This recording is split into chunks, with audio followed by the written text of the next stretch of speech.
Hello everyone, আসসালামু আলাইকুম। সবাই কেমন আছো? আলহামদুলিল্লাহ ভালো আছি। গোসল টোসল করে ফ্রেশ হয়ে চলে আসলাম একটু রান্না করার জন্য।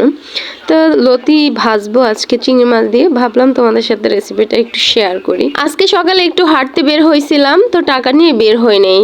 তারপর ভ্যান গাড়ির মধ্যে লতি দেখে মন চাইলো লতি ভাজি খেতে, কিন্তু টাকা নেই, কি করব। পরে আসার পথেই দেখি যে আমার বাবা একটু বাজারে যাচ্ছে আলু কেনার জন্য।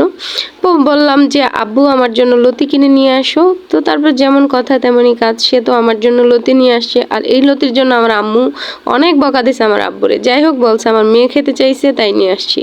এইদিকে তেলের মধ্যে পেঁয়াজটা আমি লাল করে ভেজে নিব। ভেজে নেওয়ার পরে এর উপরে আমি সব উপকরণ একটু একটু করে দিয়ে দিব। প্রথমে আমি চিংড়ি মাছগুলো দিয়ে দিলাম, তারপরে আদা রসুন বাটা দিয়ে দিলাম, 1 চা চামচ লবণ দিয়ে দিলাম, 1 চামচ হলুদের গুঁড়া দিয়ে দিলাম, 1 চামচ মরিচের গুঁড়া দিয়ে দিলাম। দিয়ে এখন সবগুলো উপকরণ একসাথে খুব সুন্দরভাবে মিক্স করে নিব। মাখা মাখা করে কষাই নিলাম। দেখো কত সুন্দর, এভাবে খেতেও ভীষণ মজা লাগে। এইদিকে আবার লতি আমি আগে থেকে সিদ্ধ করে রেখেছিলাম, সেই লতিগুলো এখন এই মশলার উপরে দিয়ে দিলাম।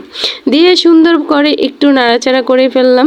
যেহেতু আমি লতি সিদ্ধ দিয়ে গোসল করে চলে গেছিলাম, তাই লতিটা একটু বেশি সিদ্ধ হয়ে গেছে। যাই হোক, এরকম লেটের ফেটের হইলে খেতে আমার ভীষণ ভালো লাগে। তো লতি অলরেডি ভাজা শেষ, এর মধ্যে একটু জিরার গুঁড়ি দিয়ে দিচ্ছি যাতে গ্রানটা খুবই সুন্দর আসে। জিরার গুঁড়ি দিয়ে একটু নাড়াচাড়া করে নিলাম। তো হয়ে গেল চটপট আমার লতি ভাজি রেসিপি। তোমাদের কাছে ভিডিওটা কেমন লাগছে অবশ্যই কমেন্টে জানাবা, আর ভালো লাগলে অবশ্যই ভিডিওতে লাইক দিয়ে কমেন্ট করে শেয়ার করে দিবা। আল্লাহ হাফিজ।